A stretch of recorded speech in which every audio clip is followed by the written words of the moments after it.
దీర్ఘకాల వ్యాధులకు 20 ఏళ్ల అనుభవం ఉన్న అత్యుత్తమ హోమియోపతి వైద్యం మాస్టర్ హోమియోపతి. ఈ వారం మన గెస్ట్ 2010 పోలీస్ ఆఫీసర్ పేరు దాసర మురళీధర్ గారు, IPS, DCP, Warangal police commissionerate.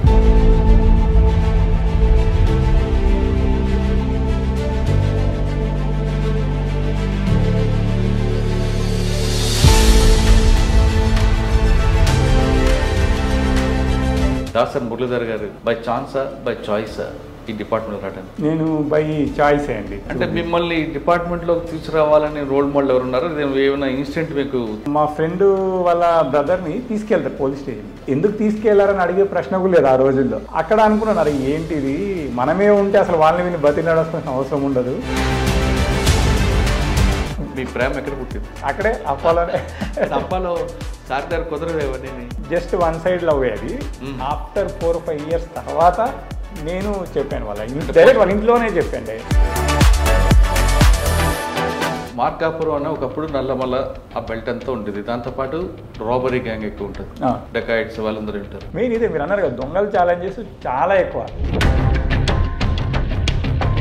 గుడి వాళ్ళు ఉన్నప్పుడు ఒక మర్డర్ అయింది, అది నా కెరీర్లో జరిగిన ఇంట్రెస్టింగ్ మర్డర్ అదే అన్నట్టు. ఓకే, ఏంటంటే విజయవాడ నుంచి గుడివాడకు వచ్చే దారి ఉంటుంది, రహదారి. ఆ రహదారి పైన ఒక వ్యక్తిని బైక్ పైన వస్తూ ఉంటే అసలు ఒక రకంగా చెప్పాలంటే పీస్ చేసేస్తారు. 2 days తర్వాత 3 days తర్వాత చూసినప్పటికి ఏ క్లూ రాకపోతే మళ్ళీ ఒకసారి సేమ్ మర్డర్ జరిగిన ప్లేస్కి వెళ్ళి. అంటే ఫ్రెండ్లీ పోలీసింగ్ అనేది కాన్సెప్ట్ దారి తప్పిందని అనుకోవచ్చా? అది తప్పలేదని నేను అంటాను. ఇప్పుడు ఫ్రెండ్లీ పోలీసింగ్ ఉద్దేశం ఏంటంటే బాధితుడికి ఫ్రెండ్లీగా ఉండమని.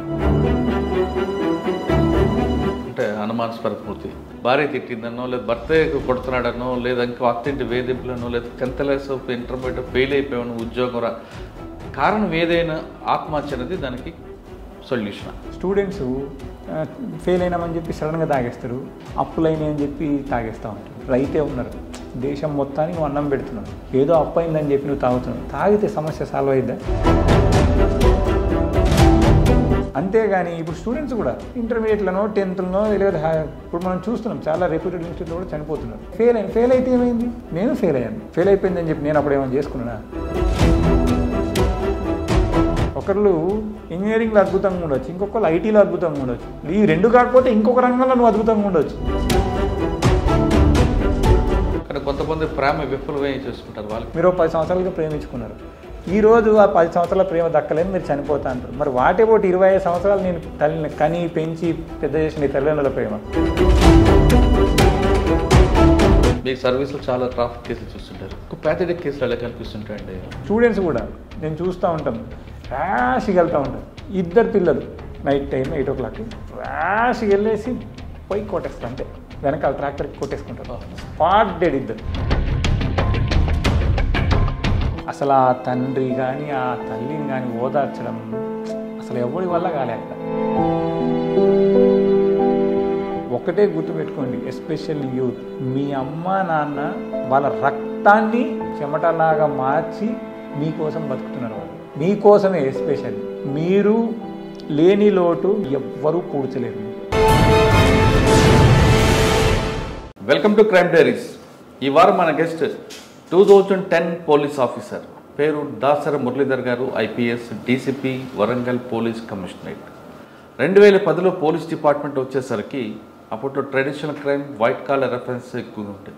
తర్వాత అది ఇప్పుడు సైబర్ క్రైమ్గా మారింది. వాడు మనిషికి కనిపించడు కానీ కోట్లు దోచేస్తుంటాడు. అటువంటి వాళ్ళ పట్ల ఎలాంటి జాగ్రత్తలు తీసుకోవాలనే విషయాన్ని మురళీధర్ గారు అంటే తెలుసుకుందాం. సార్ నమస్తే. నమస్తే సార్. 2010లో మీరు వచ్చేసరికి ట్రెడిషనల్ క్రైమ్ దాదాపు అంతరించిపోయింది, వైట్ కాలర్ రెఫరెన్స్ స్టార్ట్ అవుతుంటుంది. ఇప్పుడు ప్రజెంట్ సైబర్ క్రైమ్ అనేది మనిషికి కనిపించడు కానీ కోట్లు కొట్టేస్తుంటాడు. బాధితులందరూ కూడా ఎడ్యుకేటెడ్ ఉంటారు, ఎక్యూజ్డ్ పార్టీ అంతా కూడా అన్ఎడ్యుకేటెడ్ ఉంటారు. వాడు ఎక్కడో ఉంటాడు, చేస్తుంటాడు. దీనికి చెక్ పెట్టాలంటే మెయిన్ అవగాహన కల్పించాలన్నది మీ వాళ్ళందరూ సీనియర్ ఆఫీసర్లు చెప్తుంటారు. ఇప్పుడు సైబర్ క్రైమ్ బాగా నడుస్తుంది కాబట్టి దీన్ని ప్రజల్లో అవగాహన కల్పించాలంటే ఏం చేయాలి? ఎక్కువ ఎంఓస్ ఏమి జరుగుతుంటాయి? నెంబర్ 1. నెంబర్ 2, అప్పుడప్పుడు ట్రెడిషనల్ క్రైమ్తో పాటు బాడీ అఫెన్స్ కనిపిస్తుంటాయి. అంటే పోలీస్ డిపార్ట్మెంట్ ప్రజల్ని మన ప్రాణాలను కాపాడడంతో పాటు ప్రజల యొక్క భాగస్వామ్యం కూడా ఇంపార్టెంట్ కాబట్టి ప్రజలు ఎలాంటి భాగస్వామ్యం చేయాలి, ప్రజలు ఎలాంటి అవగాహన వస్తే నేరాలు అదుపులోకి వస్తాయి, ఈ రెండు ప్రశ్నలు సమాధానం చెప్పే ముందు దాసరి మురళీధర్ గారు బై ఛాన్సా బై చాయిసా ఈ డిపార్ట్మెంట్ రావడానికి? నేను బై చాయిసే అండి. యాక్చువల్గా నేను ఇష్టంతో ఈ డిపార్ట్మెంట్లోకి వచ్చాను. కుటుంబం ఎక్కడండి? Father mother? మా నేటివ్ వచ్చేసి నిజామాబాద్ డిస్టిక్ అండి. మా ఫాదరు బీడీ కార్ఖాన్లో ఉంటుంది. మా మదర్ కూడా సేమ్ మా నాన్నకి హెల్ప్ చేస్తారు. నాకు ఒక తమ్ముడు ఒక సిస్టరు. తమ్ముడేమో ఎంప్లాయీ, సిస్టర్ ఏమో హౌస్ వైఫ్. నాకు ఇది ఇష్టంతో నేను ఈ డిపార్ట్మెంట్. అంటే మిమ్మల్ని ఈ డిపార్ట్మెంట్లోకి తీసుకురావాలని రోల్ మోడల్ ఎవరు ఉన్నారు? ఏమైనా ఇన్సిడెంట్ మీకు? ఆ ఇన్సిడెంటే కారణం అని చెప్పవచ్చు. ఏదండి? యాక్చువల్గా ఏంటంటే ఒకసారి when I'm studying degree first year నిజామాబాద్లోనే మా ఫ్రెండ్ వాళ్ళ బ్రదర్ని తీసుకెళ్తారు పోలీస్ స్టేషన్కి. సో అక్కడికి వెళ్ళాలంటే ఎవరం కూడా ఎందుకు తీసుకెళ్లారని అడిగే ప్రశ్న కూడా లేదు ఆ రోజుల్లో. కనీసం వాట్ ఈజ్ వాట్ అనేది మనకు కూడా తెలియాలి కదా. అక్కడ అనుకున్నాను, అరే ఏంటిది, మనమే ఉంటే అసలు వాళ్ళని వీళ్ళని బతిలాడాల్సిన అవసరం ఉండదు, ప్లస్ అసలు అన్యాయమా తెలియకుండా తీసుకుపోవడం కరెక్ట్ కాదని చెప్పి ఆ రోజు అనిపించింది అన్నట్టు. అదే టైంలో అని ఇంచుమించు అటు ఇటు కొద్దిగా 1-2 ఇయర్స్ గ్యాప్లో మనకి సివి ఆనంద్ సార్ అప్పుడు నిజామాబాద్ ఎస్పీగా వస్తారు. ఆయన వచ్చినప్పుడు కొద్దిగా పేపర్స్లో చాలా రాశారు, యంగెస్ట్ డైనమిక్గా బాగా, అవన్నీ కొద్దిగా ఇన్స్పిరేషన్ అనిపించింది అన్నట్టు. సో దాంతోపాటు అంటే మెయిన్గా పోలీస్ డిపార్ట్మెంట్లో నచ్చేది ఏంటంటే మీరు సత్వరమే న్యాయం చేయగలిగే డిపార్ట్మెంట్ ఇది. ఇఫ్ పర్ఫెక్ట్గా అనాలిసిస్ చేసుకోగలిగితే బాధితుడికి ఇమ్మీడియట్ న్యాయం చేయగలిగే డిపార్ట్మెంట్ పోలీస్ డిపార్ట్మెంట్ అని నేను ఫీల్ అవుతాను. It is true also. At the same time ఇప్పుడు మీరు క్వశ్చన్ అడిగారు కదా, సైబర్ అది చూసిన తర్వాత డిపార్ట్మెంట్ రావాలనుకున్నారా? ఎస్, అది చూసిన తర్వాత at the same time some officers, అప్పుడు దొరా గారు కానివ్వండి, ఆ టైంలో దొరా గారు అంటే 6 years డీజీగా చేశారు, ఒక వెలిగారు. ఆ తర్వాత సరంజిత్ సేన్ వచ్చారు. ఆయన ఇప్పటికీ నాకు గుర్తు, టీవీలో సార్ అంటే కుంబింగ్ అంటే ఏందని విలేకరులు ప్రశ్న అడిగితే దువ్వెన్ తీసి దూతలు ఆయన. అంటే లెజెండరీ. అప్పుడు మన సజ్జనార్ సారు ఈ వరంగల్ మొత్తం ఒక షేక్ అవుద్ది సజ్జనార్ సార్వి. అంటే పోలీస్ డిపార్ట్మెంట్ అంటే మీరు చూడండి, ఇప్పుడు సజ్జనార్ సార్ తీసుకుంటే immediate justice, it is good or bad, the different issue. అది ఆ ఇష్యూ పక్కన పెడితే ఒక పోలీస్ మటుకు జస్టిస్ చేయగలడు, ఆయన డిటర్మైన్ అయ్యిండి న్యాయం వైపు నిలబడగలిగితే 100% విక్టిమ్కి జస్టిస్ జరుగుతుంది. అంటే మీకు నిజామాబాద్లో పనిచేస్తున్న లెజెండ్స్ అందరూ కూడా మీకు రోల్ మోడల్ అయ్యారు అంటే? అందరూ అనలేము. అంటే న్యాచురల్గా ఏంటంటే ఎవరైతే పబ్లిక్కి దగ్గరికి వెళ్తారో ఆటోమేటిక్గా మనకు తెలిసిపోతూ ఉంటారు కదా. అప్పుడు మనము ఒక ప్రజల్లో ఒకళ్ళం ఆ రోజు. సివి ఆనంద్ గారికి ఏ విధంగా ఉంటుంది రెప్యుటేషన్ అప్పుడు? అంటే యంగ్ కదా చాలా. అంటే సార్ని స్టార్టింగ్లో అప్పుడు పేపర్స్ కూడా సార్ చాలా యంగ్ అని చెప్పి చాలా ప్రొజెక్ట్ చేశారు. ఇప్పుడు ఉన్నాడు కదండి. అది నిజానికి ఈ రోజు కూడా చూస్తే ఆయన అలాగే ఉంటారు, ఎంత లీన్గా స్మార్ట్గా ఉంటారు సార్. రియల్ అంటే ఒక పోలీస్ ఆఫీసర్ మోడల్ ఎవరంటే సార్ లాగా ఉండాలి, సన్నగా. ఈవెన్ అంజనీ కుమార్ సార్ కూడా మీరు చూడండి, ఈ రోజు కూడా అనిల్ కుమార్ సార్, అంజనీ కుమార్ సార్ ఆ రోజు ఎలా ఉన్నారో ఈ రోజు కూడా అలాగే ఉన్నారు వాళ్ళు. సివి ఆనంద్ గారు కూడా యూత్తో మాట్లాడడం, ఆ స్టైల్, వే ఆఫ్ టాకింగ్ కూడా బాగుంటుంది. ఈవెన్ మీకు అంటే అదే చెప్తున్నాను, మన డిపార్ట్మెంట్లో there are so many persons, everyone have their own style. At the same time డిపార్ట్మెంట్కి కూడా ఎంతో కాంట్రిబ్యూషన్ చేశారు. They have good reputation, at the same time good career, their own professional style. అందరూ కూడా ఆయన చూసి మీరు డిపార్ట్మెంట్ రావాలి అంటే ఆయన ఒక్కని కాదు. ఇప్పుడు చెప్తాను, ఆ టైంలో సురేంద్రబాబు సార్, అనురాధ మేడం కూడా చాలా మందికి తెలుసు. Chefs there are so many. Sir ఏంటంటే మా జిల్లాలో పనిచేయడం కొద్దిగా మాకు అప్పుడు ఆయన చేసిన ఎన్కౌంటర్లో గుర్తున్నాయి. ఆయన చేసి అప్పుడు కొద్దిగా చిన్నవాళ్ళం కదా, ఈ విషయాలు పెద్దగా మాకు ఐడియా లేవు.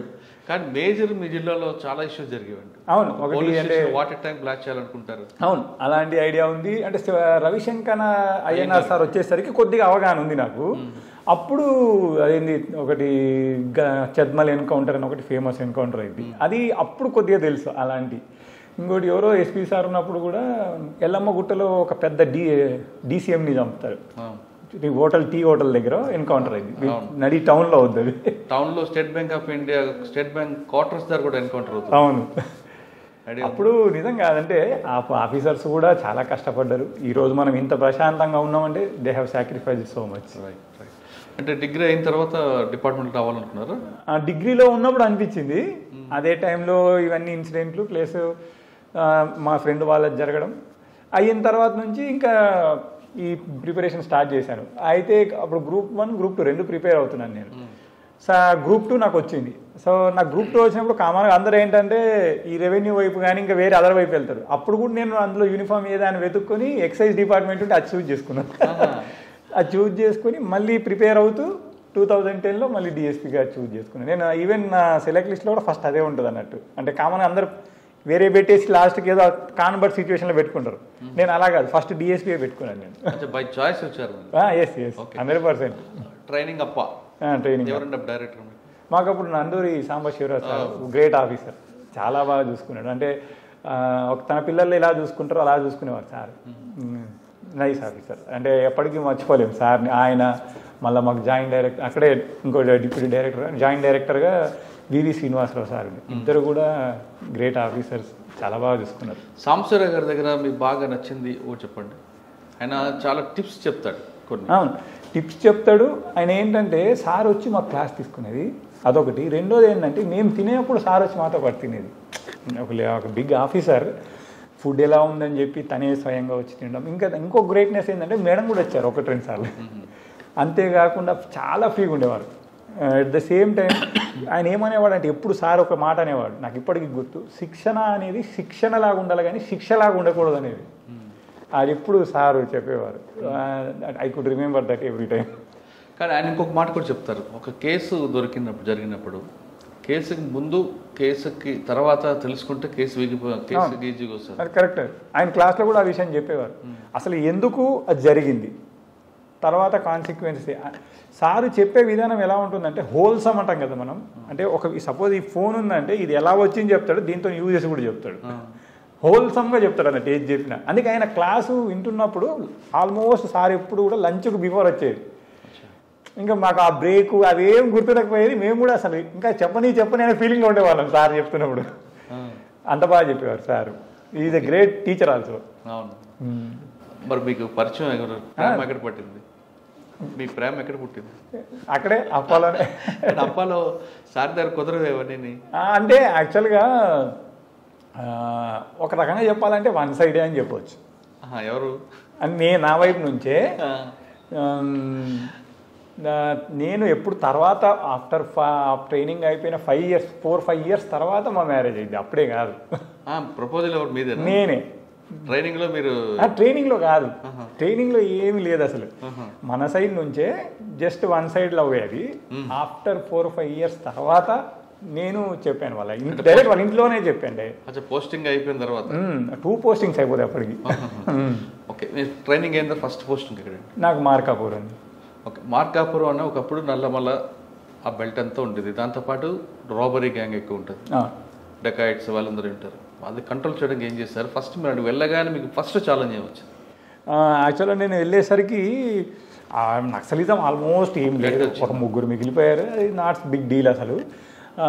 మిగతా ఇష్యూస్ పెద్దగా ఏం లేదు. కానీ అప్పుడు మేజర్ ఇష్యూ ఏంటంటే అప్పుడే వైఎస్ఆర్సీపీ స్టార్టింగ్ స్టేజ్ అన్నట్టు.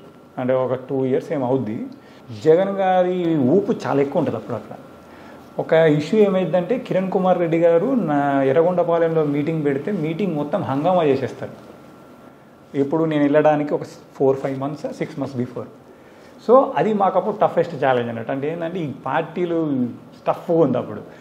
నేను వెళ్ళిన ఒక 3 మంత్స్కే అప్పుడు ఇన్సిడెంట్ మధ్యంతరంగా వెళ్ళిపోతారు. అప్పుడు కిరణ్ కుమార్ రెడ్డి గారు సభలో గొడవ కుర్చీలు పగిలిపోయేది అంతే. సో 3-4 మంత్స్ తర్వాత మళ్ళీ కిరణ్ కుమార్ గారు సార్ షెడ్యూల్ వస్తుంది, మేము వస్తున్నాము. ఈసారి ఏంటంటే 1 full day స్పెండ్ చేస్తాను అక్కడ సీఎం హోదాలో. సీఎం హోదాలో సార్ ఏంటంటే ఫస్ట్ నా ఏరియాలో మొదలుపెట్టి మార్నింగ్ నైట్ స్టే కూడా నా దగ్గర ఉంటారు. మళ్ళీ ఆ రోజు వేరే ఎండింగ్లో ఈ వైపు మొదలు ఈ వైపు అన్నట్టు. నెక్స్ట్ డే వెళ్ళిపోతారు. సో అప్పుడు మా ఎస్పీ గారు ఆ ఇన్సిడెంట్ ఉంది కదా దృష్టిలో, సార్ అడిగారు అన్నట్టు. సార్ అడిగితే నథింగ్ ఇష్యూ సార్. నాకు అప్పుడు ఏంటంటే I have good Rayalaseema people very nice. అంటే చాలా చోట్ల రాయలసీమ అనే చెప్పలేము, ఎక్కడైనా ప్రజలు చాలా వరకు మంచి వాళ్ళనే ఉంటారు. మనల్ని బట్టే మనం అప్రోచే మోస్ట్ ఇంపార్టెంట్. ఇప్పుడు నేను చాలా చోట్ల చేశాను, రాయలసీమలో చేశాను, ఆంధ్రాలో చేశాను, నా గ్రౌండ్స్ ట్రైనింగ్ విశాఖపట్నంలో అయింది, ఇప్పుడు తెలంగాణలో. ఎక్కడా కూడా పబ్లిక్ మనం సరిగ్గా ఉంటే మనం ఇచ్చిన దానికి 1000 రెట్లు ఇస్తారు వాళ్ళు రిటర్న్గా. నేనేం చేశానంటే అప్పుడు కిరణ్ కుమార్ గారు వస్తున్నారని చెప్పి వాళ్ళు రావడానికి 3 days బిఫోరు మొత్తం వాళ్ళందరినీ పిలిచాను. ఎవరైతే ఆ area mandal leaders, sarpanches అందరినీ పిలిచి ఇది సిచ్యువేషను, నేను ఉండాలనుకుంటే మీరు డిస్టర్బ్ చేయొద్దని చెప్తాను వాళ్ళకి. You believe it or not 3 days అందరు హైదరాబాద్ వెళ్ళిపోయారు. అంటే ఆ రోజు ప్రజలు మనకి ఇచ్చిన గౌరవం అది.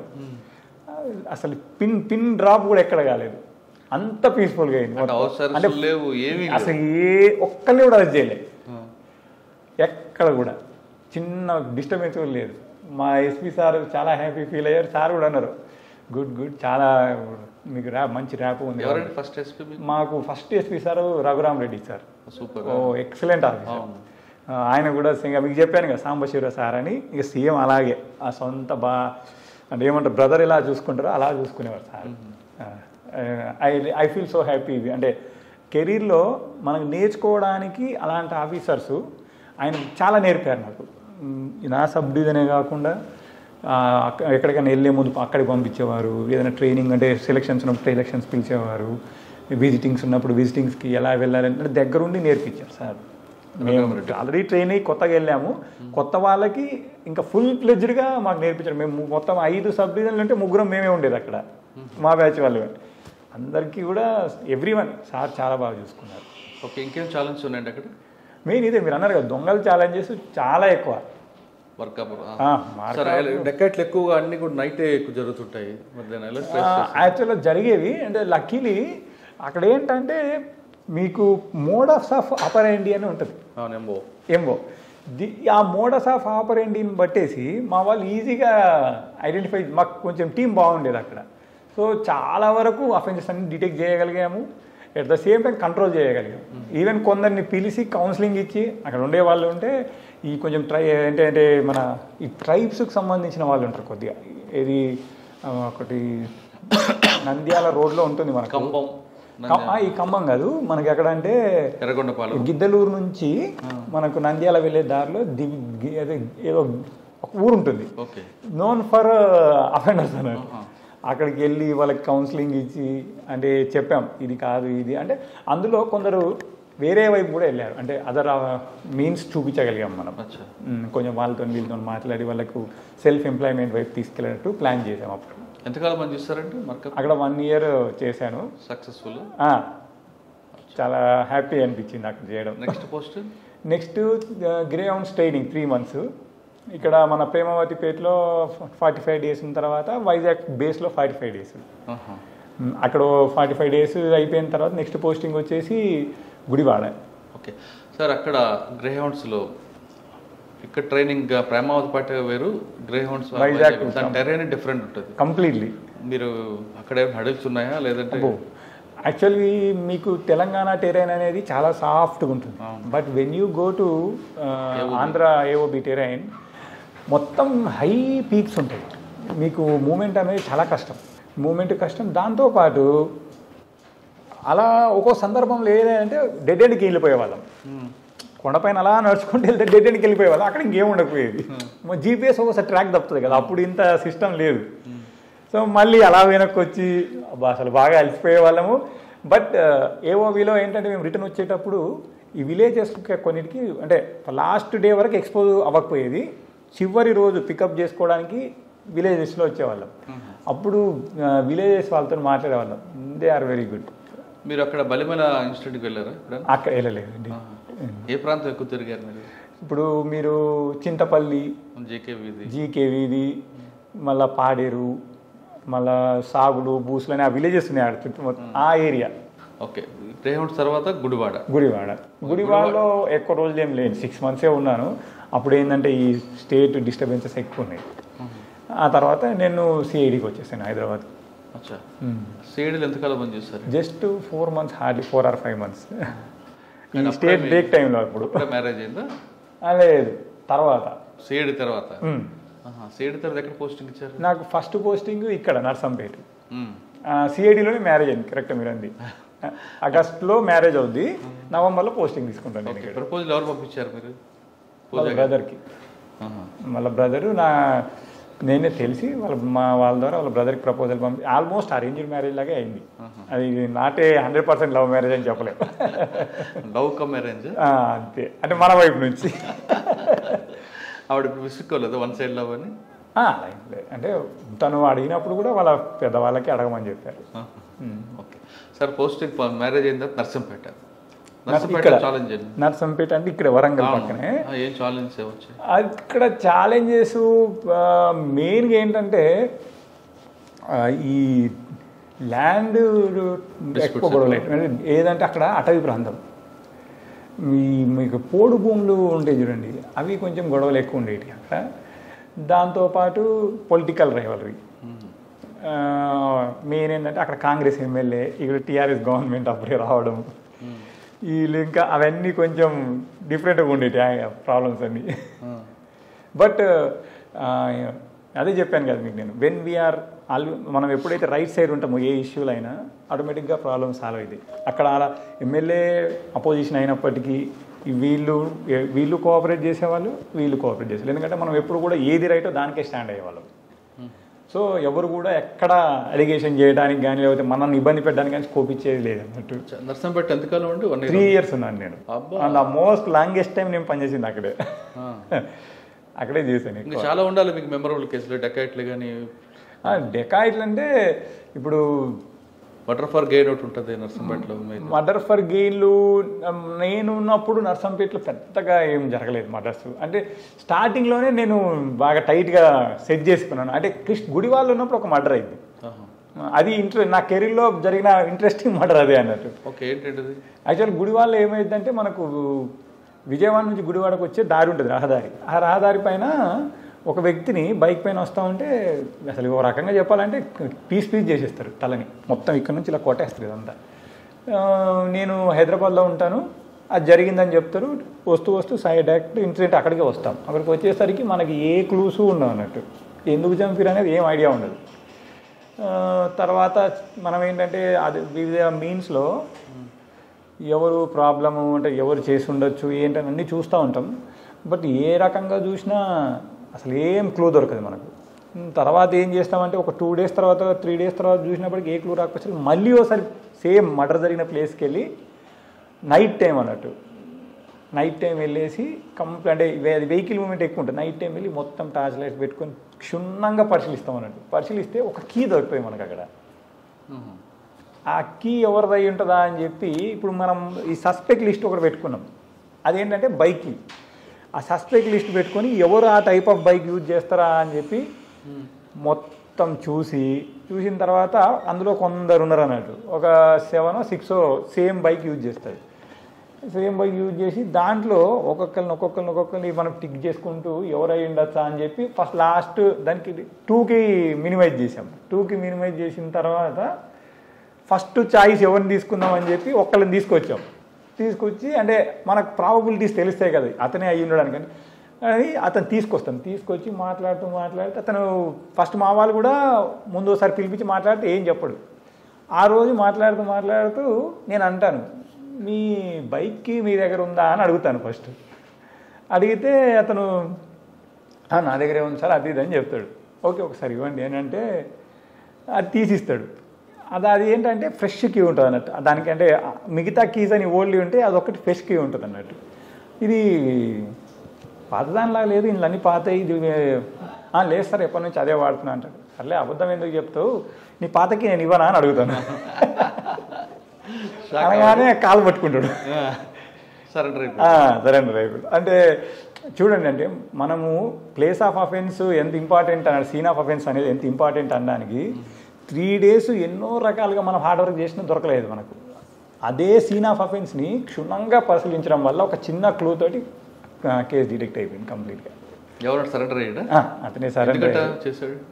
యాక్చువల్గా ఏంటంటే అక్కడ వీళ్ళ వైఫ్ తోటి వాడికి ఇల్లీగల్ ఇంటిమసీ ఉంటుంది, డిసీజ్డ్ వైఫ్ తోటి. అది వాడు మనసులో గ్రడ్జ్ పెట్టుకుంటాడు. ఎలాగైనా వాడిని ఏదో చేయాలని ఎప్పటి నుంచో థింక్ చేస్తాడు. ఇంకా తట్టుకోలేకపోతాడు అన్నట్టు. చాలాసార్లు చెప్పి చూస్తాడు, బట్ దట్ ఫెలో మారకపోయేసరికి ఇంకా ఇది కాదు పరిష్కారం అని చెప్పి చంపేస్తాడు అన్నట్టు. ఈ కొబ్బరి బొండాలు చెక్కే కత్తులు ఉంటాయి కదా, దాంతో నరుకుతారు. అవి లిటరల్లీ ఆ రోజు నిన్న అంటే ఇలా పట్టుకొని లేకపోతే ఇక్కడ మాత్రం వేలాడుతుంది బాది హెడ్, అంతలా నరికారు అన్నట్టు ఒక్కడే అదే టీం అంత టీమర్ ముగ్గురు మొత్తం. వాళ్ళ బావమరుదులో ఇద్దరు, ఇతను ఒకతను. అచ్చా, డిసీజ్డ్ వీడు ఎక్యూజ్డ్ వైఫ్తో ఇల్లీగల్ ఇంటిమేట్. ఎస్, అది అంటే మీరు అందులో చెప్పాల్సింది ఏంటంటే ఎన్నిసార్లు మనం రిపీట్గా చూస్తుంటే సీన్ ఆఫ్ రెఫరెన్స్లో అంత దొరుకుతుంది. అంటే అక్యూజ్డ్ అంటే అంటే మన పోలీస్లో ఒక ఓల్డ్ సామెత ఏంటంటే ప్రతి ముద్దాయి అంటే ఎవరైనా తప్పు చేసే వ్యక్తి ఏదో ఒకటి వదిలేసిపోతాడట, తనకు తెలియకుండా పడేస్తారంటారు. అది అంటే నాకు ఆ విషయంలో నిజమైంది ఒకటి నేను చూసిన కేసులు. కానీ సాధారణ కొంతమంది ఆఫీసులు ఏమంటారంటే టైం పెరుగుతుంది కొద్ది క్లూస్ పోతుంటాయి. ఎస్, అది 100%. మనము అఫెన్స్ అనేది ఎంత తొందరగా దాన్ని ఎంట పడితే అంత తొందరగా డిటెక్ట్ అవుతుంది. If you lose the time it will become complication. అది ఇంకా లాస్ట్కి అదేమంటారు కోల్డ్ స్టోరేజ్కి వెళ్ళిపోయే పరిస్థితి వస్తుంది. అచ్చా, ఇక్కడ మీకు నర్సంపేటలో ఏమైనా దొరకలేదా? మటర్ పర్ కాదు కానీ వేరే మంచి మటర్ అంటే ఇక్కడ కొంచెం ఇవి ఉండేటి ఏంటి మన ఈ చిల్లర మావోయిస్ట్ కాకుండా అది ఏమంటారు మనకు జనశక్తి అని అలాంటివి ఎన్డీ అంటారు, డెమోక్రసీ న్యూ డెమోక్రసీకి సంబంధించిన ఈ దళాలు ఉండేవి అన్నట్టు. ఆడు విక్రమ్ అని ఒకడు ఉంటే ఒకసారి వాడిని పట్టుకొచ్చాము, ఇంకోసారి ఏదో ఈ వెపన్స్ పట్టుకొని ఉన్నారంటే అక్కడ కొందరు డిఫరెంట్ టైప్ వెపన్స్ సీజ్ చేసాము, వాళ్ళని పట్టుకోవడం జరిగింది. కానీ అక్కడ క్రైమ్ నేచర్ ఏదండి నర్సంపేటలో? క్రైమ్ నేచర్ స్పెసిఫిక్ క్రైమ్ ఏమి ఉండదు అక్కడ. పెట్టి కేసులా అంటే ఒకప్పుడు గాంజా ఉండేది, మేము ఉన్నప్పుడు కూడా చాలా చిన్న మొత్తం గాంజా. రెండోది ఏంటంటే మెయిన్గా మేము టార్గెట్ చేసింది అక్కడ ఈ గుడుంబ విపరీతం అన్నట్టు. నర్సంపేట అనేది ఎక్కువ తాండాలు ఉంటాయి, ఈ నెక్కొండ ప్లస్ ఇక్కడ వచ్చేసి దుగ్గొండి మండలము ప్లేస్ అటు చెన్నరావుపేట అని ఉంటుంది, ఇటు ఖానాపూర్. అవన్నీ ఏంటంటే పాపం ట్రైబల్స్ ఉంటారు, వాళ్ళకి అది గుడ్డా బేడా అనేది దే డోంట్ నో. సో మేము ఉన్నప్పుడు ఏంటంటే ఫస్ట్ నేను మొదలుపెట్టింది అదే. లక్కీలీ నాకు ఎస్ఐస్ సిఐస్ కూడా బాగా సపోర్టివ్గా దొరికారు. అదే టైంలో మాకు అంటే గవర్నమెంట్ కూడా తెలంగాణ గవర్నమెంట్ అప్పుడే రావడము, కేసీఆర్ గారు ఏం చేశారంటే దీన్ని మనం పూర్తిగా ఎరాడికేట్ చేయాలి, వీళ్ళకి మనము ఏదో ఒక సోర్స్ అదర్ చూపించాలని చెప్పడము. ఇక్కడ జిల్లా కలెక్టర్గా వాకటి కరుణా మేడం గారు ఉండే, దాదాపు ఐ రిమెంబర్ ఈ రోజు కూడా 264 ఫ్యామిలీస్కి సమ్ అదర్ మీన్స్ చూపించి we have complete tried to eradicate. అంటే 100% ఎరాడికేషన్ చేసామని మేము చెప్పలేను, but I can say 90-95% we have done it. But చాలామంది బెల్లం అమ్మే వాళ్ళని అంటే ఎవరైతే దీనికి ముడి సరుకు అమ్మే వాళ్ళు ఉన్నారో అంటే క్రష్డ్ అని చెప్పొచ్చు రకంగా కేసెస్ పెట్టేసి ఇంకా అమ్మితే మీరు చాలా ఇబ్బంది పడతారు. మీరు ఒకవేళ మీరు నిజంగా కిరాణా షాపులు అంటే కేజీ 2 కేజీలు తీసుకెళ్తారు, కానీ ఈ కేజీలు తీసుకెళ్ళేవాడు కిరాణా ఇంట్లో ఏం చేసుకుంటారు? సార్ మీ దగ్గరికి 490 కేసు వచ్చింది అనుకుంటే మీరు ఎలా డీల్ చేస్తారు? అంటే వాళ్ళు కలపడానికి ప్రయత్నం చేస్తారు? అయిపోయింది. నో, ఎప్పుడు కూడా ఒక ఫ్యామిలీ కలవడమే ఫస్ట్ ఇంపార్టెంట్.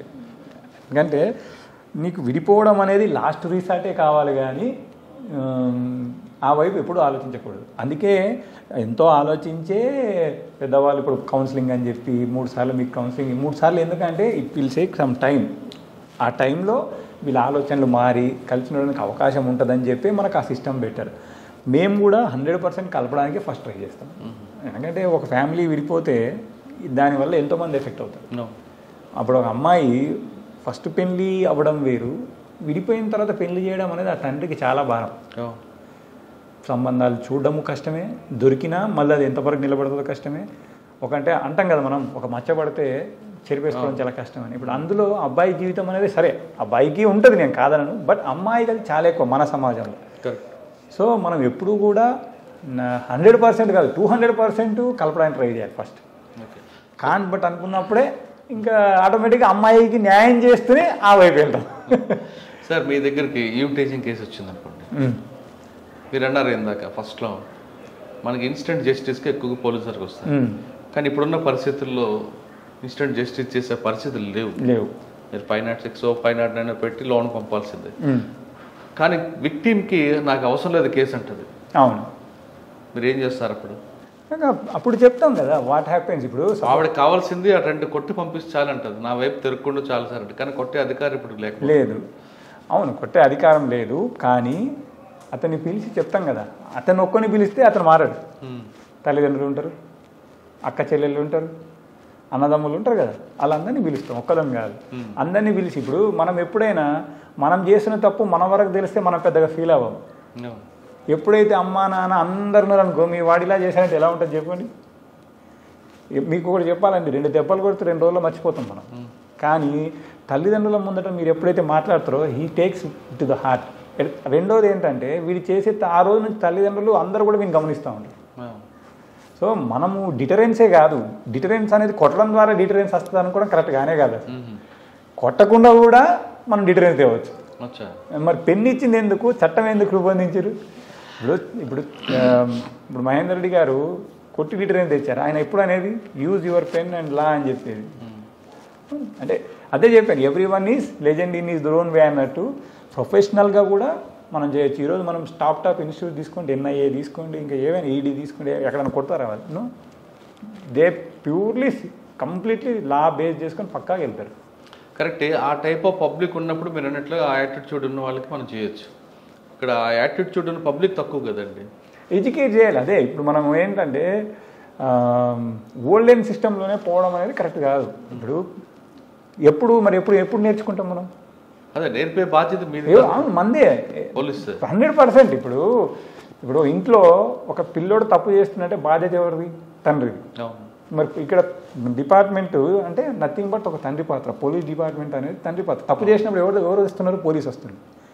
మరి పోలీస్ అంటే ఇప్పుడు మన ఇంట్లో తప్పు చేసినప్పుడు తండ్రి వస్తున్నప్పుడు ఇక్కడ సమాజంలో పోలీస్ వస్తుంది. పోలీస్ పాత్ర ఏంటంటే తండ్రి పాత్ర. తప్పు జరగకుండా చేయడానికి తండ్రి నానా రకాలు వాడతాడు. ఒకసారి బెదిరిస్తాడు, ఒకసారి బుదిరికిస్తాడు, ఒకసారి కొడతాడు. ఇప్పుడు పోలీసు కూడా అంతే. నువ్వు తప్పు చేయకుండా ఫస్ట్ తయారు చేయాలి. ఏంటి?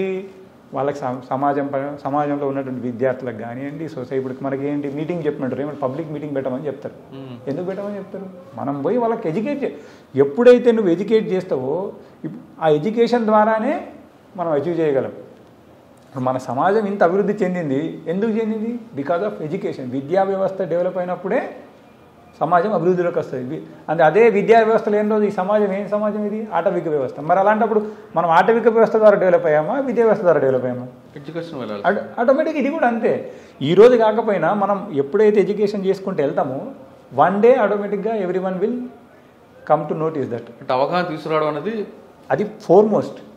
ఇప్పుడు ఎగ్జాంపుల్ మీకు చెప్తా. ఇప్పుడు ట్రాఫిక్ ఉంది.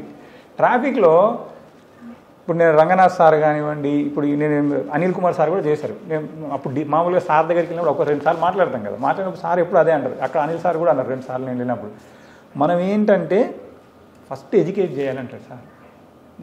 వాళ్ళకి తెలియకుండా ఇప్పుడు చాలామంది రూల్స్ తెలియవు, వెళ్ళిపోతూ ఉంటారు. They don't know. ఇటు పోతే పోవద్దు, అటు పోవద్దు, అసలు హెల్మెట్ ఎందుకు వాడాలో కూడా చాలామంది గ్రామీణ ప్రజలకు తెలియదు. కరెక్టే. ఇక్కడే కదా అంటే అతనికి తెలియదు. నువ్వు ఇక్కడే అంటే నువ్వు తీసినప్పుడే సైడ్ జరిగి పడిపోవచ్చు.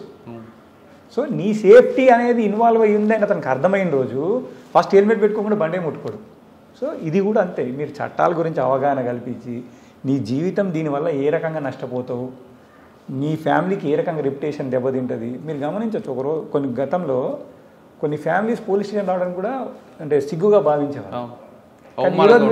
ఈరోజు చూడండి ఎందుకు వచ్చింది అది అంటే బికాజ్ ఆఫ్ ఫ్రెండ్లీ పోలీసింగ్, మారుతున్న సమాజం, ఎడ్యుకేషన్, ఇవన్నీ కూడా అంటే అవగాహన అనేది చాలా చాలా ఇంపార్టెంట్. అది అంటే ఫ్రెండ్లీ పోలీసింగ్ అనేది కాన్సెప్ట్ దారి తప్పిందని అనుకోవచ్చా?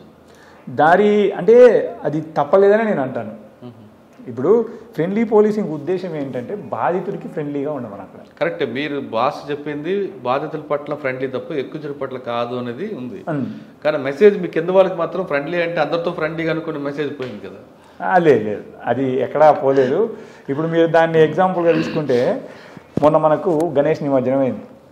ఆ రోజు పబ్లిక్ ఎంత హ్యాపీ ఫీల్ అయ్యారు అందరూ. ఏది మన ఖైరతాబాద్ గణేష్ నిమజ్జనానికి మన పోలీస్ అతను ఫ్రెండ్లీగా ఉండి అక్కడ డ్యాన్స్ అదంతా చేస్తుంటే మరి పబ్లిక్ ఎక్కడ నెగిటివ్ తీసుకోలేదు. They feel very happy. Police కూడా చాలా ఫ్రెండ్లీగా మొత్తం.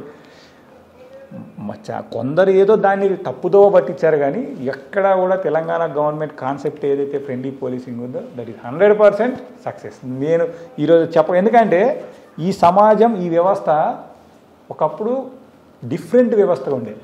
ఒకప్పుడు ఏంటంటే స్టేషన్ రావడానికే భయపడ్డ వ్యవస్థలో ఈరోజు ఇంత ఫ్రీగా ఉండగలిగిందంటే బికాజ్ ఆఫ్ గవర్నమెంట్ తీసుకున్న స్టెప్పే. ఫ్రెండ్లీ పోలీస్ అనే సింగిల్ కాన్సెప్ట్ తోటి ఇంత అప్రోచ్, ఇంతమంది ఫ్రీగా రావడం. ఈరోజు షీటింగ్సే తీసుకోండి, అమ్మాయిలు డైరెక్ట్ కంప్లైంట్ చేయగలుగుతున్నారంటే అంత ధైర్యం ఎక్కడి నుంచి వచ్చింది? మనం రీచ్ అవ్వడం వల్లే కదా. మరి కానీ ఫ్రెండ్లీ పోలీసింగ్లో లాఠీ పక్కన పెట్టడం, లాఠీ మర్చిపోయి ఉండడం, అంటే పోలీస్ అంటే బేసిక్గా లాఠీ, బెల్ట్, తుపాకీ, హ్యాట్, యూనిఫామ్. అసలు మీ చేతిలో లాఠీలే ఫ్రెండ్లీ పోలీసింగ్ పట్టుకోదన్నప్పుడు ప్రజల్లోకి ఏం మెసేజ్ పోతుంది?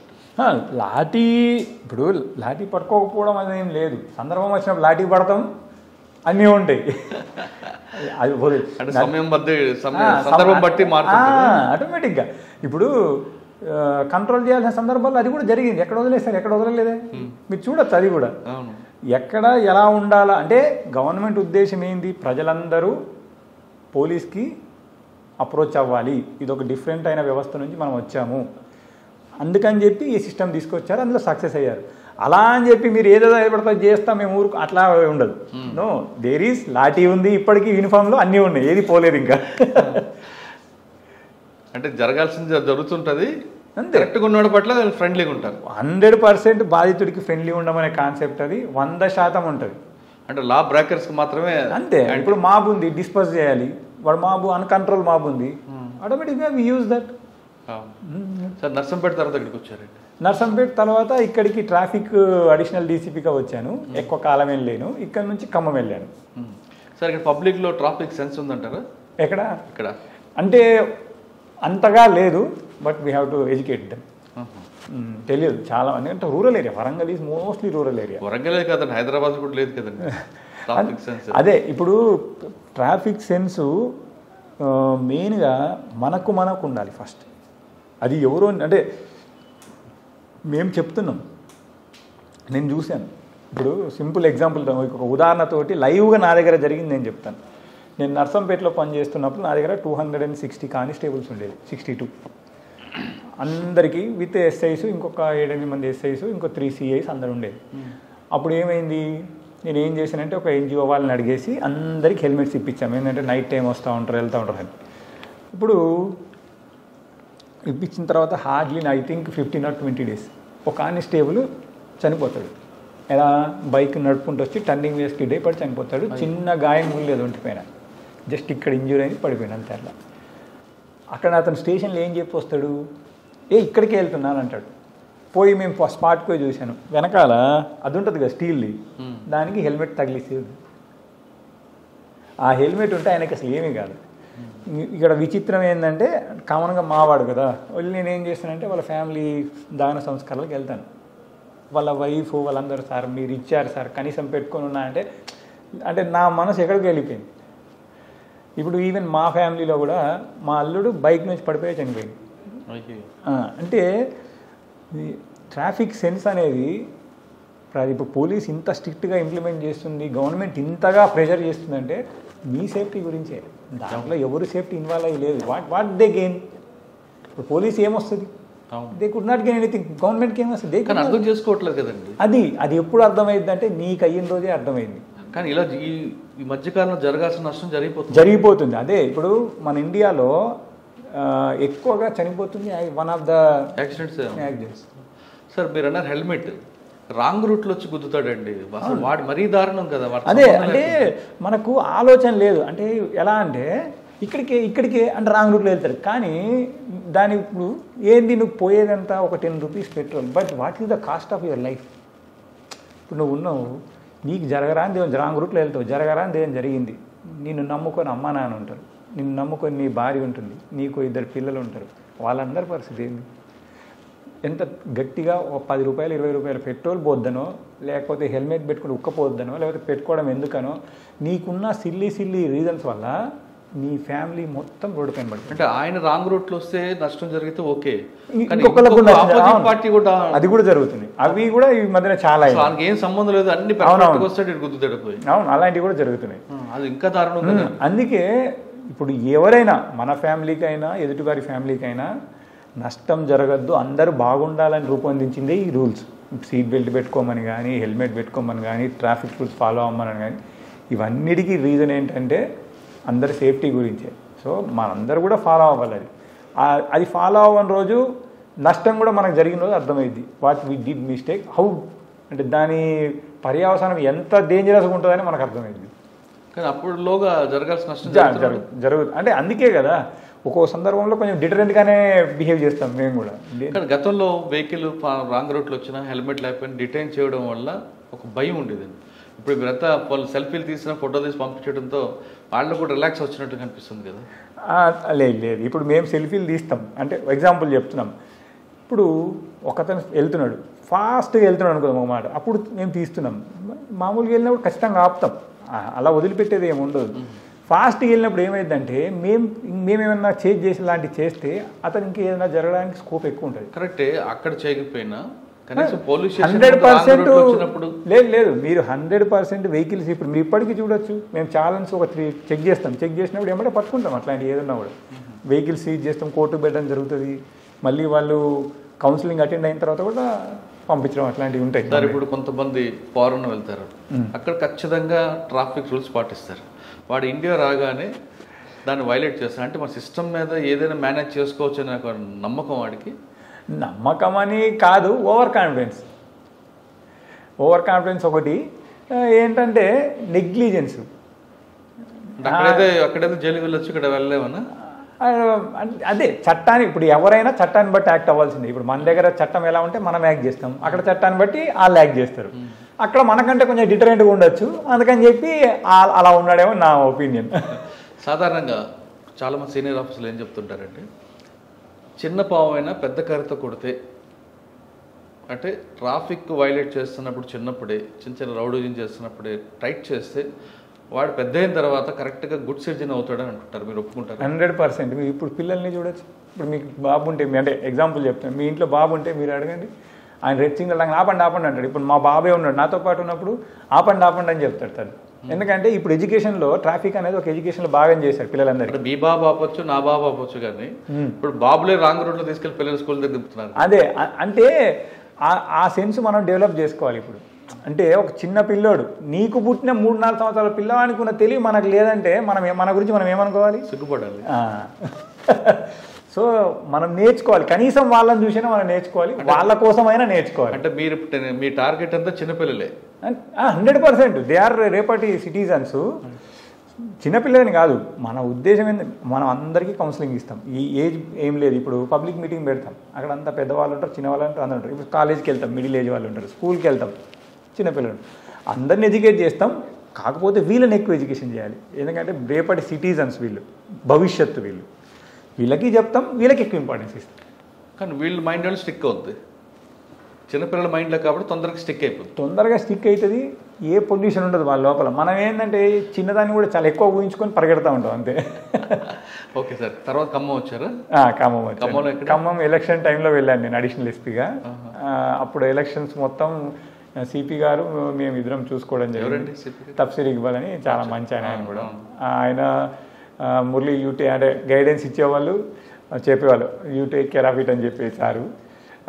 ఎప్పుడు కూడా సార్ విభజించేది, ఆ 2 నువ్వు చూడు, ఈ 2 నేను చూస్తా, అలా అంటే అందరికి ఎవరి వాళ్ళకి ఇచ్చేవాళ్ళు అన్నట్టు. నేను ఎప్పుడు సత్తుపల్లి వైపు లేదా వైరా చూడడం అనేది సార్ ఎప్పుడు ఇటు రూరల్ అండ్ టౌన్ అటు కూడా వచ్చేవాళ్ళు. అంటే ఒక ఆఫీసర్ అటు ఉంటే ఎమర్జెన్సీ వచ్చినప్పుడు ఒకళ్ళు ఉంటారు కదా అక్కడ అని ఆ రకంగా ఉంచేస్తారు. ఖమ్మం తర్వాత ఎస్పీ లీగల్ చీఫ్ ఆఫీస్లో చేశాను. ఎస్బీ అంటే ప్రమోషన్ వచ్చింది. ప్రమోషన్ వచ్చిన తర్వాత అక్కడ ట్రాన్స్ఫర్ చేశారు. అక్కడ 2 years ఉన్నాను. అక్కడ నుంచి రీసెంట్గా ఫిబ్రవరిలో ఇక్కడికి వచ్చాను. మేడం ఇద్దరికి ఎక్కడ కలిసి పనిచేయాలి? లేదు అసలు ఎప్పుడు కలిసే పని చేసాం మేము. తెలంగాణ వచ్చిన తర్వాత ఏ రోజు కూడా మేము విడిపోయలేము. అంటే ఈ గవర్నమెంట్ మాకు ఇచ్చిన గ్రేట్ గిఫ్ట్ అని చెప్పొచ్చు. అది కలిసి పనిచేశారు. ఇప్పుడు నేను ఇక్కడ మేమిద్దరం కలిసే పని చేసాము. నేను 14లో ఇక్కడికి వచ్చాను, మా వైఫ్ 15లో ఇక్కడికి వచ్చేసింది. ఏసీపీ క్రైమ్స్ చేశారు తను ఇక్కడ. ఇక్కడ నుంచి నేను ఖమ్మం వెళ్ళాను, తను నా వెనకాల ఖమ్మం వచ్చింది. ఖమ్మంలో నేను మళ్ళీ అక్కడ నుంచి ఇక్కడ హైదరాబాద్ వెళ్ళాను. తను అక్కడి నుంచి హైదరాబాద్, మాకు అక్కడ ఫ్యామిలీ పెట్టడం ఇష్టం లేదు, అందుకే మేము అక్కడ అడగలేదు. ఏమన్నామంటే మాకు వరంగల్ ఇవ్వండి అని చెప్పాను. ఇక్కడ నుంచి నాకు అప్ అండ్ డౌన్ కొంచెం ఈజీగా ఉంటుందని చెప్పి, రైల్వే ఉంటుంది మనకి ఇక్కడ నుంచి, సో వీలు దొరికినప్పుడు వెళ్ళొచ్చు అని చెప్పి మేము వరంగల్ పీటీసీ అడిగాం. సో ఎప్పుడు కూడా మాకు ఈ గవర్నమెంట్ మేము ఎక్కడ అడిగామో అక్కడ చాలా వరకు అంటే అడ్జస్ట్ అయినంత మేరకు మాకు అడ్జస్ట్ చేశారు. ఎప్పుడు విడిపోయి ఉండే పరిస్థితి మాకు రాలేదు. ఇప్పుడు మీ వరంగల్ డీసీపీ మేడం ఇక్కడే పక్కన మామూలు పీటీసీ అంటే మరి ఇంత కన్సర్న్ ఎవరు ఇస్తారు మనకు? మా ఆఫీసర్స్ కూడా అంజనీ కుమార్ సార్ కానివ్వండి, Anil Kumar sir, they help day lot. Anjani Kumar గతంలో కూడా అంటే ఖమ్మం నుంచి వచ్చేటప్పుడు కూడా సార్ హెల్ప్ చేశాడు. మొన్న అనిల్ కుమార్ సార్ హెల్ప్ చేశాడు, సజ్జనార్ సార్ హెల్ప్ చేశారు. Officers they are very good. అంటే అంటే ఐ థింక్ అంటే వాళ్ళు అనుకోవడం ఏంటంటే వాళ్ళు గవర్నమెంట్ ఏదైతే భార్యాభర్తలు ఒక దగ్గర ఉండాలని చెప్పి మనకు జీవో ఇచ్చి ముఖ్యమంత్రి గారి ఆలోచన ఏదైతే ఉందో దాన్ని మా దగ్గర 100% ఇంప్లిమెంట్ చేశారు. ఓకే, మా ఇద్దరికి ఉంది ఆ క్రెడిట్. మేము కలిసి ఇక్కడికి వచ్చారు. ఓకే, మీకు ఐపీఎస్ వచ్చినప్పుడు మీ ఫీలింగ్స్ ఏంటంటే, ఎందుకంటే మీరు చాయిస్గా వచ్చారు.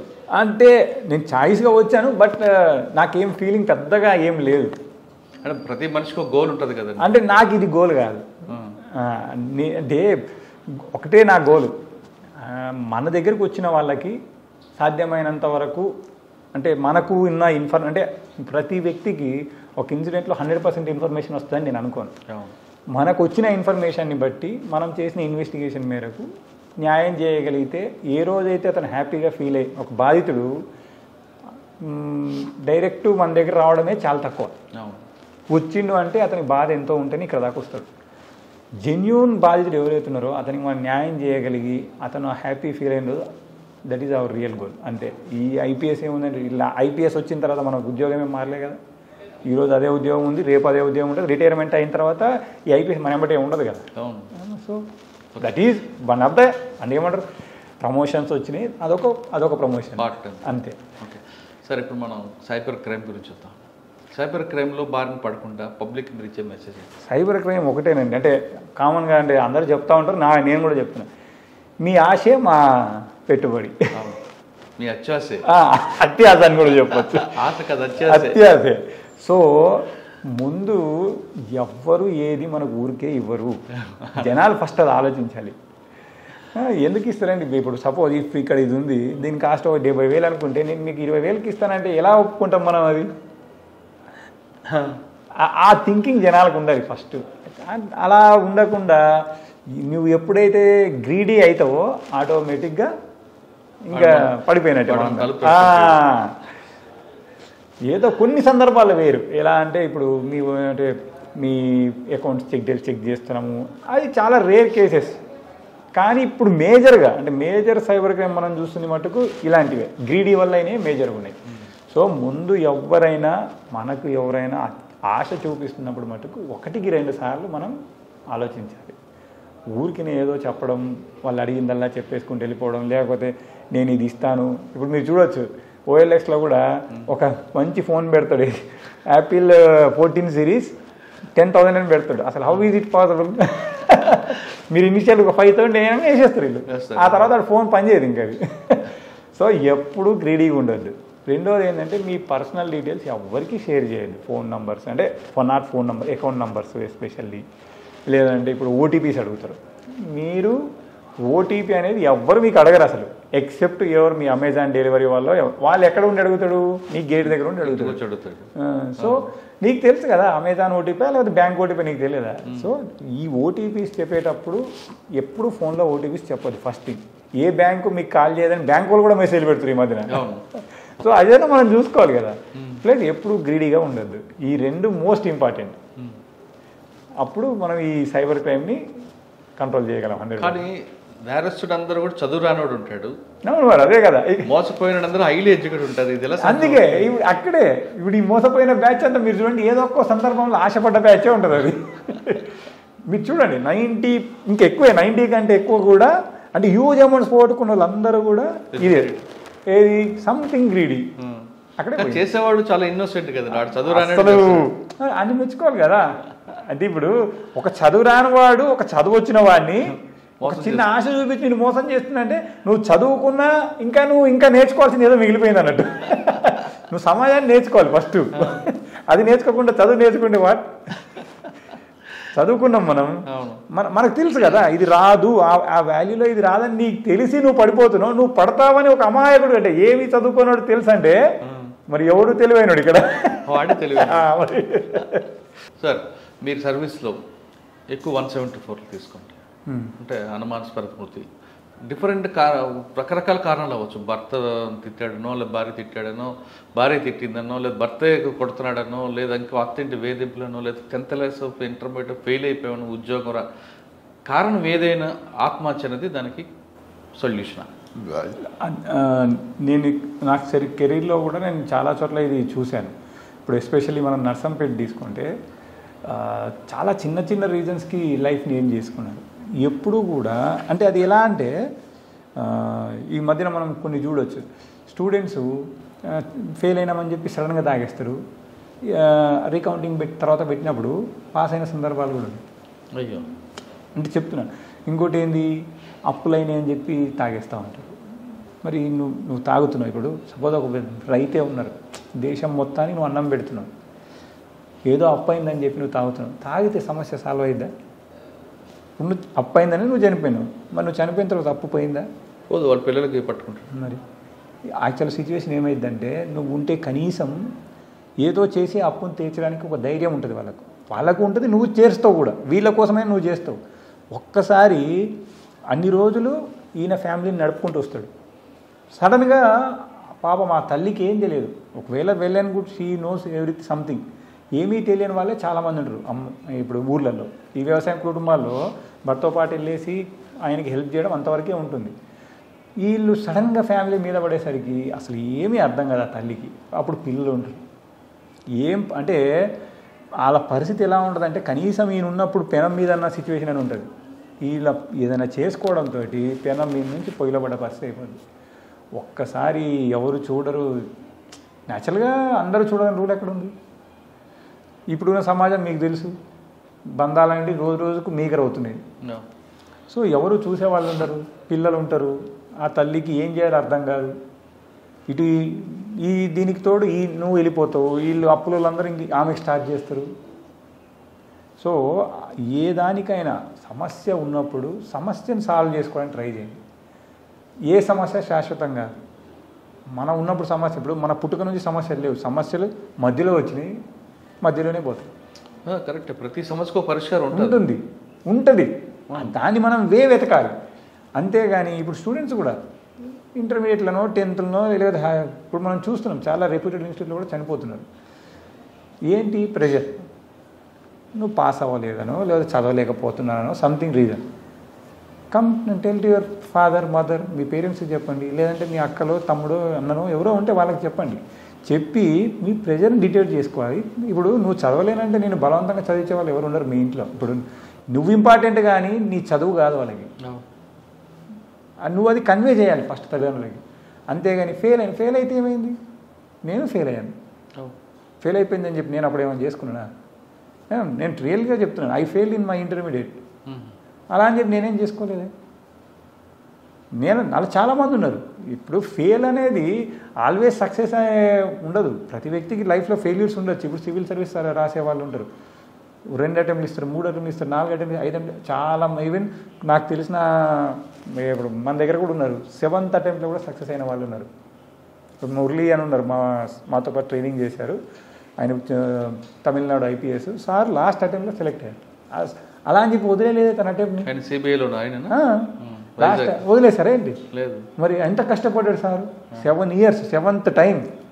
ఎవ్రీ టైం ఎంతో ఋషిలాగా కష్టపడి, అంటే ఒక ఋషి ఎలా అయితే ఒకే లక్ష్యం కోసం కష్టపడతాడో అలా ఎవ్రీ ఇయర్ కష్టపడడం రాకపోవడం.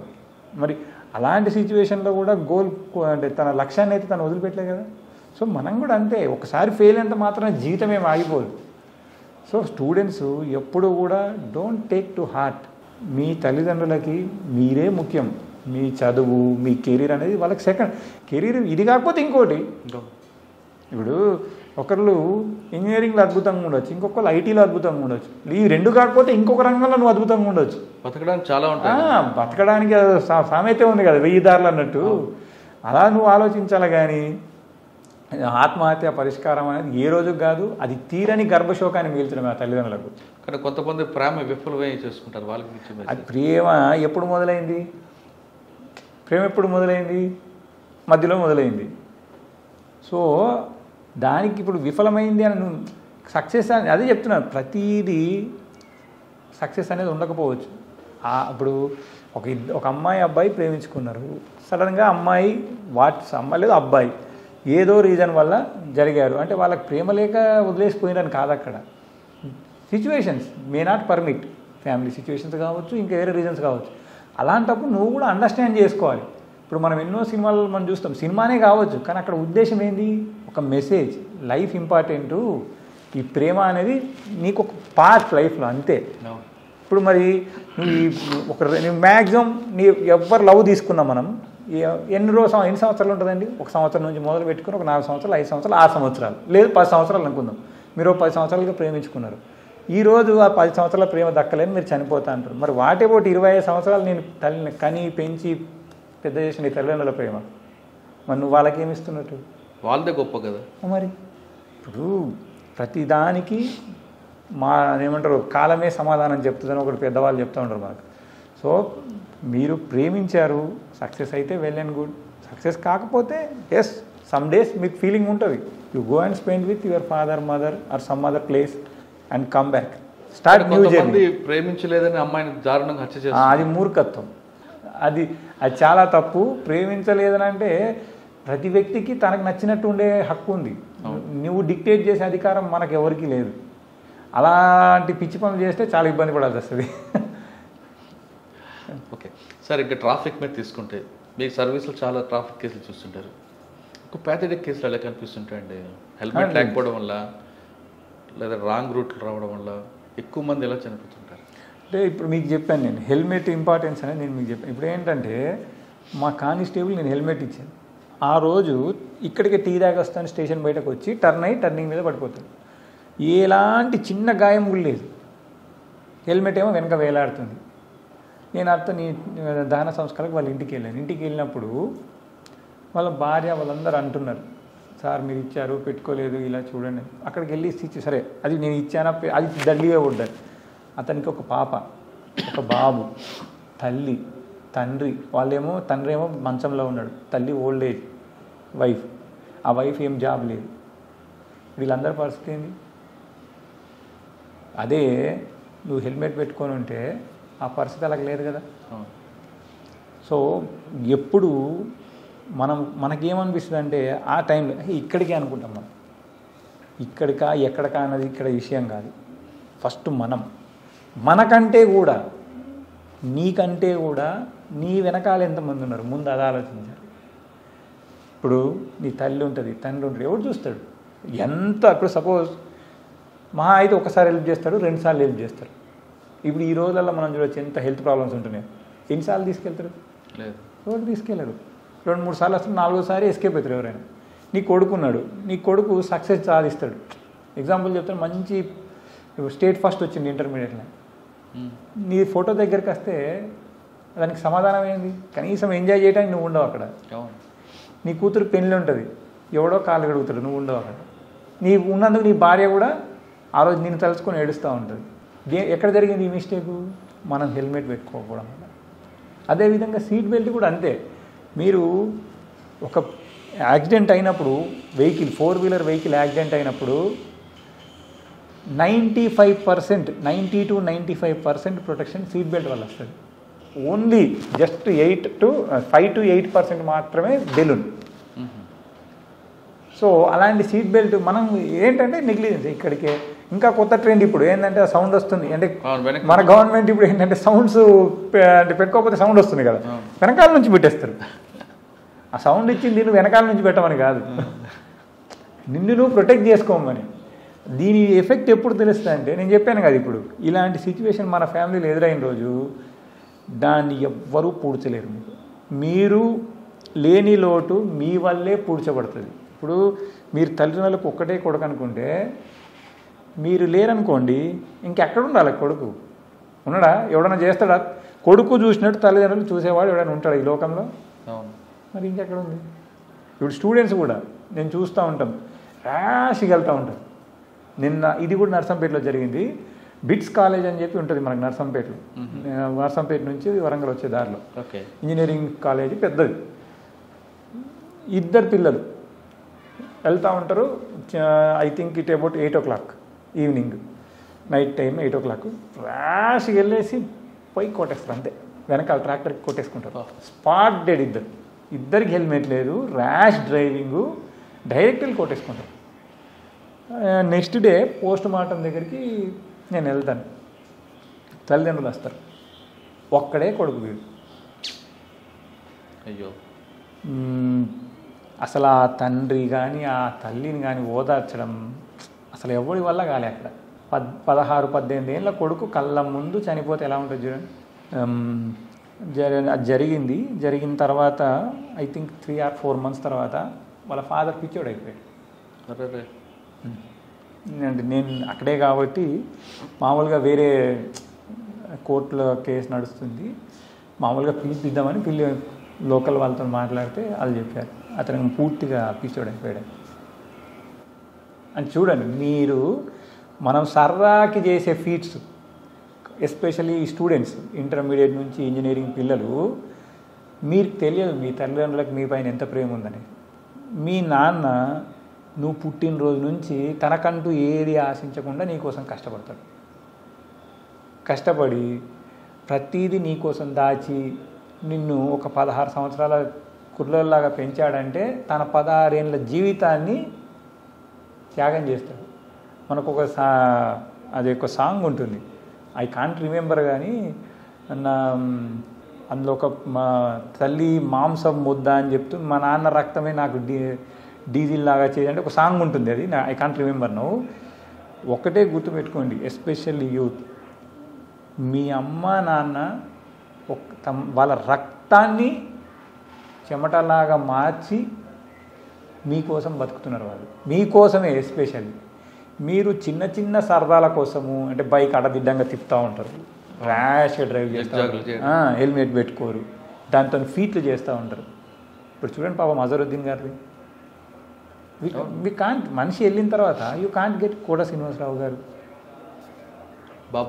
బాబు మోహన్ గారు. వాళ్ళకి మనం ఏమి ఇచ్చినా తక్కువే దాని ముందర. వాళ్ళని అడిగితే మా దగ్గర కూడా పాపం ఇక్కడ రాజేంద్ర గారు అని ఉంటారు, వాళ్ళ బాబు కూడా సేమ్ యాక్సిడెంట్లో హైదరాబాద్ అనుకుంటాను. ఇక్కడ కోమటిరెడ్డి రాజగోపాల్ రెడ్డి గారు. మీరు ఏది, మీకు ఒకటే చెప్తున్నాను, ఏది ఇచ్చినా దాని కూడా పనికిరాదు. ఏదైనా సరే, అది ఎంత పెద్ద అయినా సరే. సో నేను చెప్పేది ఒకటే, ఇంజనీరింగ్ పిల్లలకు కానివ్వండి, ఇంటర్మీడియట్ పిల్లలకు కానివ్వండి, మీరు బైక్ తీస్తున్నప్పుడు మీ అమ్మా నాన్నని గుర్తు తెచ్చుకోండి ఫస్ట్. మనకేం ఫీలింగ్ అంటే, అలా అమ్మాయిలు నడుచుకుంటూ వెళ్తా ఉంటే ఏమని వెళ్తే నిన్నెవరో చూసిరు, నువ్వేదో హీరో అనుకుంటున్నావు. వాళ్ళు దాని మీద డాడీస్ గిఫ్ట్, మమ్ గిఫ్ట్ రాస్తాడు కానండి, డాడీకి ఏం ఇంపార్టెంట్, ఏం వాల్యూ ఇయ్యాడు. మామ్స్ గిఫ్ట్ అంతా డాడీ గిఫ్ట్ అంటే కానీ వాళ్ళకి ఏం ఇంపార్టెన్స్. సో దట్ రాంగ్ రూట్లో వచ్చే వాళ్ళకి ఇచ్చే మెసేజ్ వీళ్ళు అంటే వీళ్ళు ఏమనంటే యముడు అనొచ్చు వాడిని, రాంగ్ రూట్లో వచ్చేవాడిని యముడిని అనొచ్చు. వాడిని యముడు వాడి ప్రాణం పోదు, ఎదుటి ప్రాణం తీసుకుపోతాడు వాడు. సో ఇప్పుడు ఇదే రాంగ్ రూట్లో వచ్చినప్పుడు 100%, ఇప్పుడు మీకు రైట్ రూట్లో ఒక 50% ఛాన్స్ ఉంటే రాంగ్ రూట్లో ఆ ఛాన్సెస్ 100 అవుతాయి. సో ఎప్పుడు కూడా కక్కుర్తి అనేది ఉండకూడదు. రాంగ్ రూట్లో ఎందుకు వస్తాడంటే మోస్ట్ ఆఫ్ ద టైం ఇక్కడే ఎందుకు అలా తిరిగి రావాలి అంటే కిలోమీటర్ దూరంలో యూటర్న్ ఉన్నాయి కాబట్టి మీ ఇక్కడికే వస్తామని అంటారు. అవును, కిలోమీటర్ దూరం ఎందుకు పెట్టారు? మన సేఫ్టీ కోసం.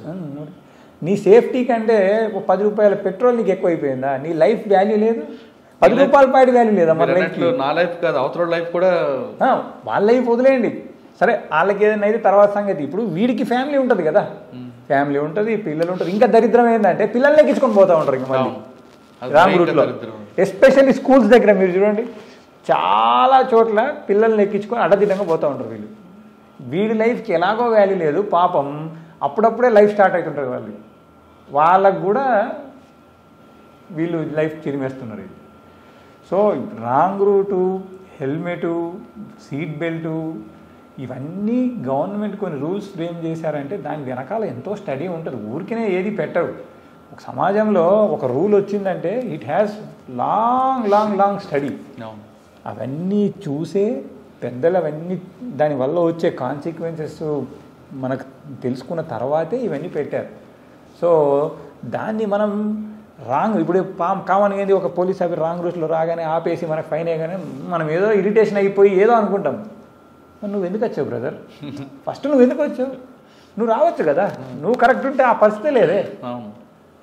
నువ్వు నీ తప్పు గురించి ఆలోచించావు కానీ తప్పు చేసిన నేను పట్టుకున్నందుకు నువ్వు ఇరిటేషన్ అయిపోవడం చాలా చిత్రంగా ఉంటుంది అన్నట్టు. పేరేం పేరు ఇంకా ఏదైనా కానివ్వండి అవన్నీ తర్వాత.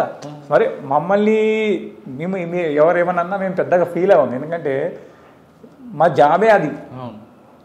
We are there to curtail these things. మా జాబే అది. నువ్వేది అన్నంత మాత్రం మాకేం ఫీల్ అయ్యేదేం లేదు. ఒకళ్ళు సేవ్ అయింది అనుకోండి, దానికోసం మీరు 100 అన్నా మేము పడతాం. మాకు అది ఫీలింగే ఉండే, దానికి నేను రెడీ ఎప్పుడు కూడా. మా సిపి సార్ కూడా అదే చెప్తా ఉంటాడు, మనం ఒకళ్ళకి న్యాయం చేయడానికి ఎదుటి 100 అన్నా మనకు పర్లేదు అంటాడు సార్. ఎస్, ఇప్పుడు అతను నువ్వు రాంగ్ రూట్లో వస్తున్నావు, నిన్ను ఆపినావు, నువ్వు 4 అన్నా నష్టమేం లేదు అక్కడ. ఎందుకంటే నీ వల్ల ఒక మనిషి థ్రెట్ ఉంది అక్కడ. నేను ఆపకపోయింటే జరిగేదేమో ఎవరికి తెలుసు. నువ్వు ఆపడం వల్ల ఏదో అన్నావు, దానివల్ల అయ్యేదేం లేదు. నువ్వేం గొప్ప అయిపోవు, నేనేం తక్కువ అయిపోను. సో డోంట్, ఎప్పుడు కూడా మన హుందాతనం ఎక్కడ ఉంటుందంటే అక్కడే ఉంటుంది అన్నట్టు. మనం తప్పు చేసినప్పుడు హుందాగా ఉండాలి, అంతేగాని ఏదో అరవడం వల్ల నువ్వేం పెద్ద అయిపోవు, నీ స్థాయి దిగజారుతుంది.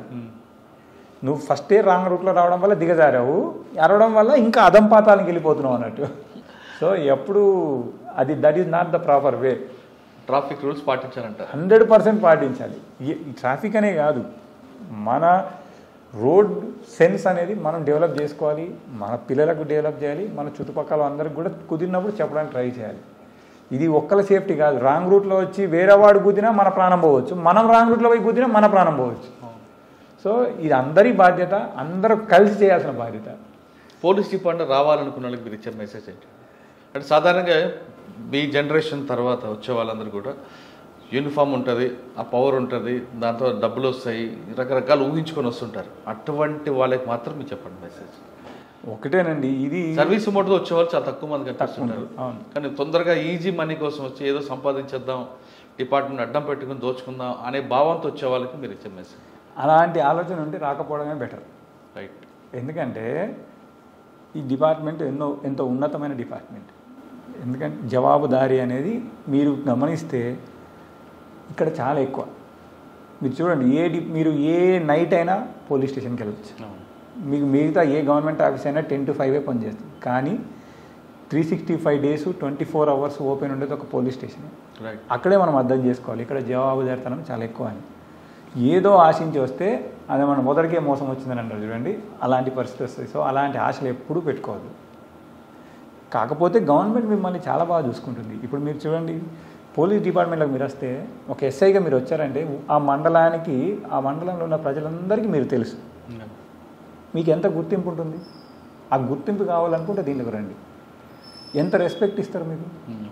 ఇప్పుడు ఈ రోజు కూడా మీరు చూడండి, ఊర్లలో ఎస్ఐ వెళ్తే ఊర్లో చాలా బాగా రెస్పెక్ట్ ఇస్తారు. హీరో ఆయన.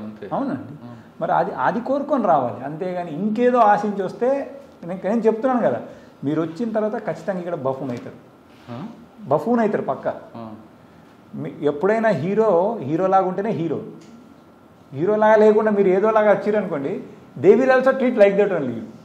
నువ్వు ఇప్పుడు అదే చెప్తున్నాను, నువ్వు ఒక నికార్స్ అయిన వ్యక్తి సీట్లో ఉన్నదానికి, నికార్స్ లేని వ్యక్తి ఒక సీట్లో ఉన్నదానికి చాలా తేడా ఉంటుంది. పబ్లిక్ కూడా అరాయకంగా చూస్తారు మరి. సో నువ్వు ఎలా ఉండాలనుకుంటే నిన్ను బట్టే ఉంటుంది. నువ్వు చేసేది ఏది నోటీస్ కాకుండా అయితే పోదు, 100% నోటీస్ అవుద్ది. ఏదో ఒక రోజు దాని ఫలితాన్ని కూడా మనం అనుభవిస్తాం. రిజల్ట్ తీసుకోవాల్సిందే 100%. అది ఎప్పుడు ఎవరు నోటీస్ చేస్తలేరు అనుకోవడం మటుకు తప్పదు. అలాంటి ఆశలు ఏం పెట్టుకోవద్దు. మీకు గుర్తింపు, ఇప్పుడు మీ ఎన్ని ఫెసిలిటీస్ ఉంటాయి దీంట్లో. మీకు వెహికల్ ఉంటుంది, డ్రైవర్ ఉంటారు, మీకు క్వార్టర్స్ ఉంటుంది, మీ ఇంటి పక్కనే ఫ్యామిలీతో పాటు మీరు ఉండొచ్చు. అంటే మీకు ఇన్ని ఫెసిలిటీస్ గవర్నమెంట్ ఇస్తున్నప్పుడు why you should run some other things. Correct. ఇంత ఐడెంటిటీ, మీకు ఐడెంటిటీ అంత ఈజీగా రాదు కదా. ఇప్పుడు మీరు చాలామంది ఇప్పుడు సాఫ్ట్వేర్ ఎంప్లాయీస్ తీసుకోండి, లక్షలు ఏం చేస్తారు ఎవరికి తెలుసు, పక్కింటి కూడా తెలియదు. మరి కానీ మీరు పోలీస్ అయితే మీ మొత్తం మీ ఫ్యామిలీ అందరికి కూడా ఐడెంటిటీ వస్తుంది కదా. ఐడెంటిటీ ఎంత రెస్పెక్ట్ ఇస్తారు. ఫస్ట్ ఇక్కడ మనం రావాల్సి మెయిన్ మీరు అన్నీ కాదు, ఎవరైతే ఒక రెస్పెక్ట్, ఒక ఐడెంటిటీ అవి కావాలనుకుంటే దీంట్లోకి రండి. At the same time department కూడా మీకు అంతే ఇస్తుంది, గవర్నమెంట్ కూడా అంతకు మించి ఇస్తుంది మనకు, పబ్లిక్ కూడా అంతే. అదిగా మీరు దేంతో కూడా కొనలేరు. నేను అదే చెప్తున్నాను కదా. ఇప్పుడు మీరు పోగాని సపోజ్ మనమే చూద్దాం, ఒక ఎంప్లాయీ ఇల్లు కట్టుకోవాలంటే ఎన్ని రోజులు పడుతుంది? మామూలు ఎంప్లాయీ అయినా నెలకి 1,00,000 సంపాదించే ఎంప్లాయీ అయినా ఇల్లు కట్టాలంటే దాదాపు మినిమం సంవత్సరం ఎక్కడండి. ఇప్పుడు నేను సంవత్సరానికి 12 లక్షలు చొప్పున వేసుకుని మీకు 50 లక్షలు పెడితే కానీ సొంత ఇల్లు దొరకదు. అంటే ఒక 6-7 ఏళ్ళు కష్టపడాలి. మరి మీరు ఎస్ఐకి వచ్చినట్టు పోగానే క్వార్టర్ ఉంటుంది, అది నీ ఓన్ క్వార్టర్ కంటే ఎక్కువ. దాని ఇప్పుడు గవర్నమెంట్ నీకే ఇచ్చింది కదా, నీకు ఎక్కడెళ్ళినా ఉంటుంది. మళ్ళీ అక్కడే కాదు, మీరు ఎక్కడున్నా మీకు క్వార్టర్ ఉంటుంది. మరి మీకు ఇంకేం కావాలి? నీ సొంత హెచ్ఆర్ తర్వాత అంత